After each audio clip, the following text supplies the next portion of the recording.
Hi. I want you to think about two phrases. First, you never have to work another day in your life.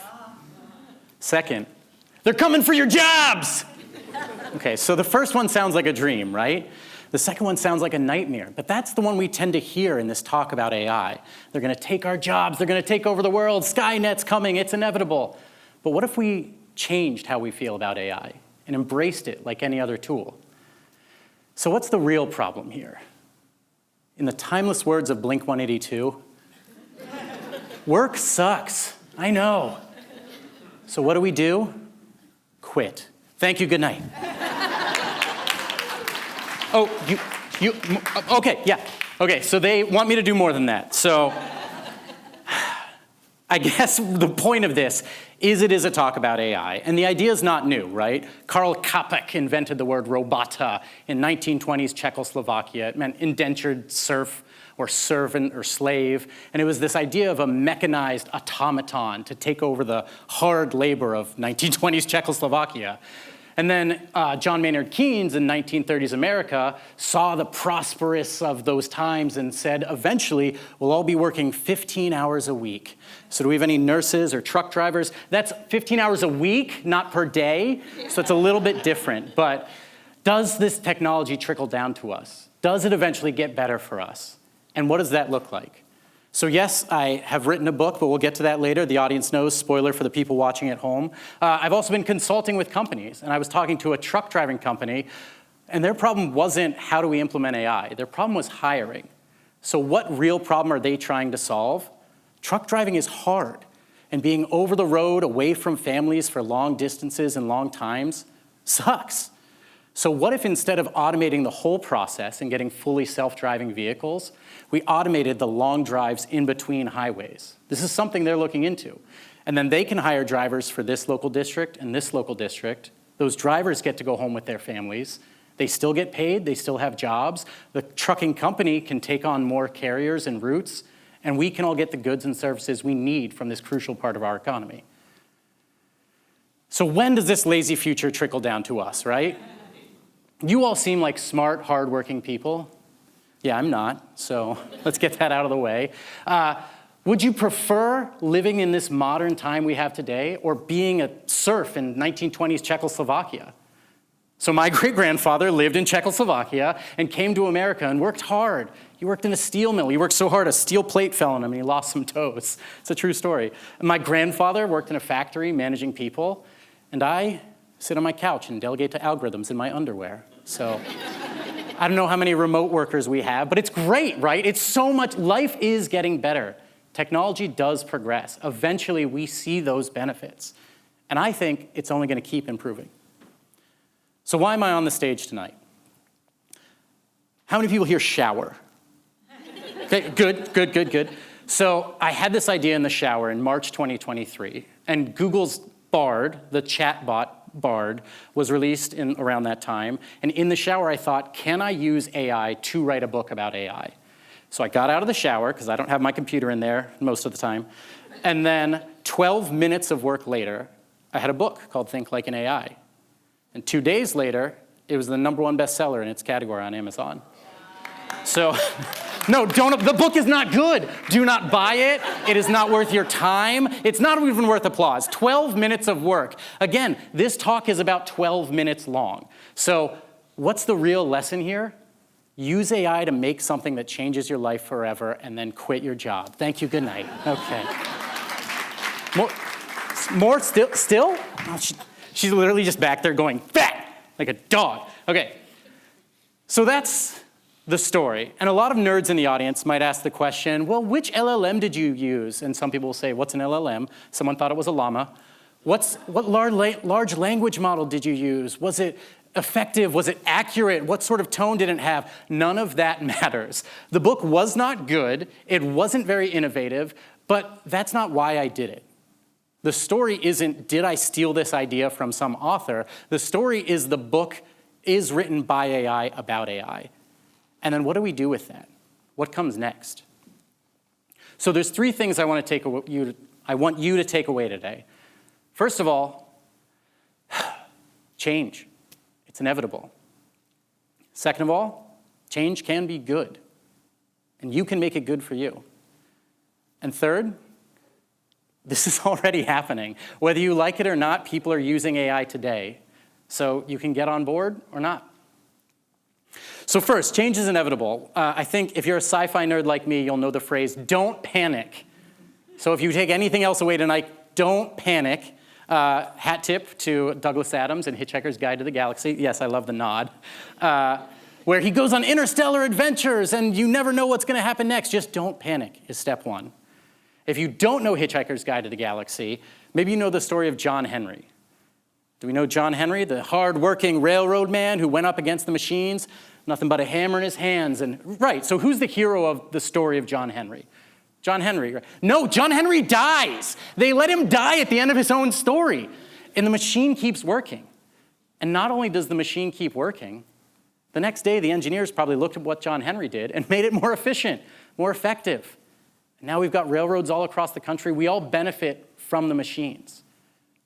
So you can try to fight the progress and maybe get a folk story named after you and die. Or you can embrace it and see where this is leading us, see what we can build with it together. So one way people are doing this today is with software engineers. Have we played with the chatbots yet? Do we get what I'm talking about? Great, a lot of head nods. If you hadn't, we'll get to it. It's super easy. But software engineers historically will just explain their ideas to a rubber duck on their desk. They genuinely talk to a children's toy to help figure out what the problem is. What is the problem they're trying to solve? What steps do they need to go through? And that's called rubber ducking. But that sucks. Imagine what they can do with a chatbot that talks back to them. And people are already using this. I encourage you to use it now. If you're scared, don't be. You can use incognito mode, which I know you all know. Yeah. You know what that's for. Shopping for your wife. So if you haven't used it yet, use incognito mode, or you can delete the chats afterward. It's fine. But what we need to start doing now is asking the right questions. And I phrase it that way because it's not about getting the right answers. Charles Babbage, one of the founders of computing science, had someone ask him, Mr. Babbage, because everyone talked like that back then, Mr. Babbage, if I enter the wrong figures, will I get the correct answers? No, that's not how computers work. That's not how they were designed. The whole point of mechanizing computing was that we would all get the same answer. But with these LLMs, with these chatbots, with the AI, what it learns about you, you might get a personal answer just for you. And that's great. That's not scary. We should enjoy it. We should embrace it. We should adapt to change. So some people think, like author Nick Bostrom, this change is going to encompass everything. It'll take all of our jobs and embrace everything from therapists to DJs, these really human jobs that people need to connect with real human beings. The question is, do we want that? So part two, you can use it to benefit you. A lot of people talk to me and say, we just don't have time to build a comprehensive AI strategy. And I get that, and then immediately say, what's sucking up all your time? Have you figured out how to automate those pieces? Have you cleared up those boring TPS reports, if you like 90s movies? That's a reference for you. Have you written your rough drafts of emails? Have you scheduled stuff using Copilot automatic magic that AI is? Why are you doing all this meaningless work that's filling up your time when you could be doing the creative, strategic thinking that allows your business to prosper, that frees you up to do the more human things? I'm asking. Does anyone have an answer? I haven't figured it out yet. Okay. So one time, I was giving a similar speech to a co-op of companies, and afterwards, it felt like they were all shyly admitting, yeah, I already use it to write emails. Oh, I use it to schedule my calendar. Oh, I use it to write a rough draft. But it wasn't until a third party came in and explained to them, it's okay to embrace this change. You're not hurting yourself by using the tools available to you. You're making time to make business-critical business decisions. We'll come back to that. There's this other idea of Warren Bennis, was a famous strategic thinker. He wrote a book and talked about this factory of the future. And in that factory, there was one employee and a dog. And the worker was there to feed the dog, and the dog was there to bite the employee if it tried to touch the factory. So automation is going to come. And we're on this spectrum, right, where everything is done automatically and nothing is done automatically. I see a lot of people wearing glasses and shoes, so I think we understand that technology is pretty vital to our lives. We're not cavemen, but we're working towards this future where everything is done for us. So let me rephrase the question about doing work. Who cares? If it's a rough draft or a TPS report or an internal audit that your boss won't even look at, if no human being cares about the work you're doing at this moment, why should a human being do it? Give that stuff to the AI now, and that's okay.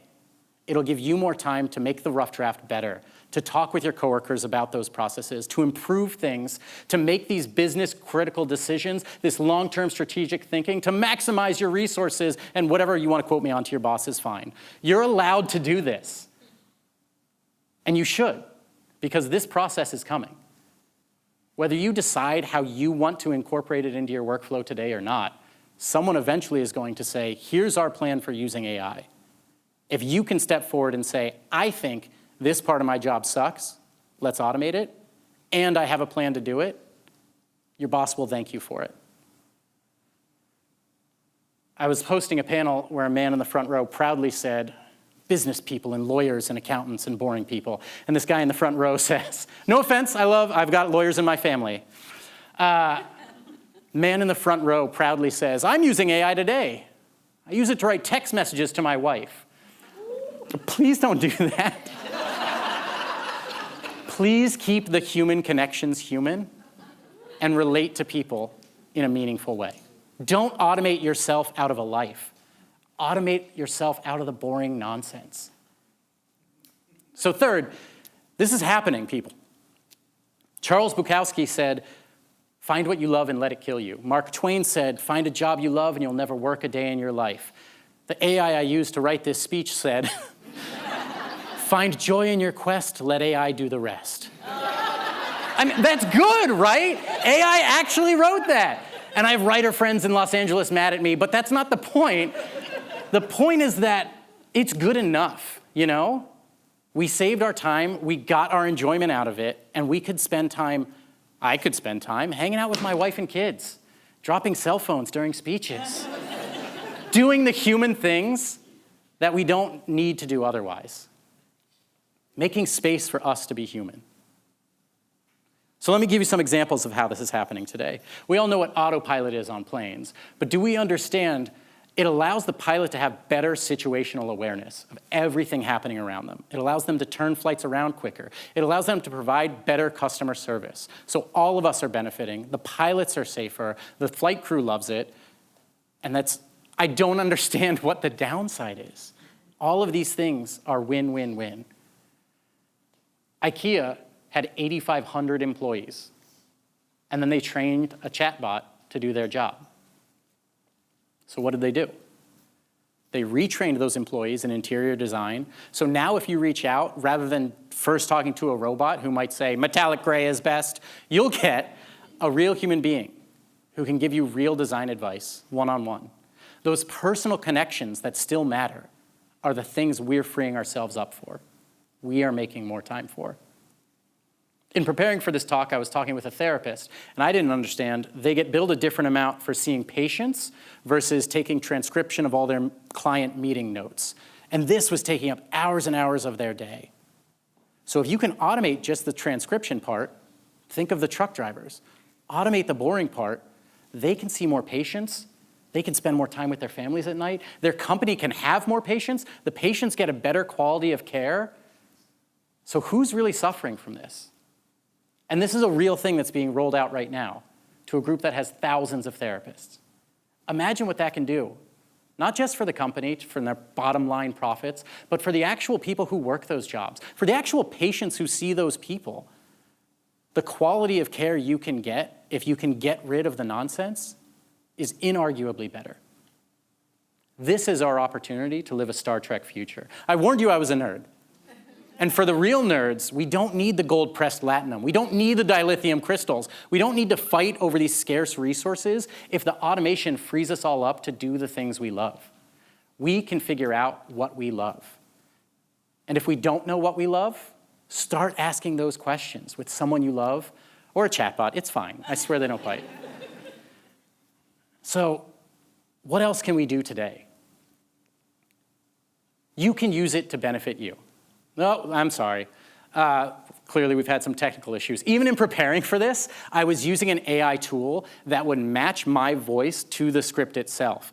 And that caused so many more issues than just setting an automatic timer. Like, just automate the things that need to be automated. And for everything else, if there's a simple solution, don't overthink it.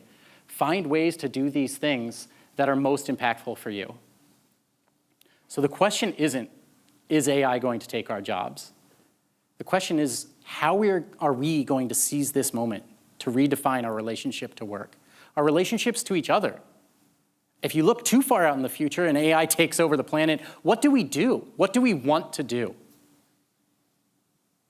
What's weird is that's not rhetorical anymore. We get to figure that out. So I encourage you to embrace that change, to talk it out, and figure out what matters most to you. That's our opportunity today. Thank you all for listening, and for real this time, good night.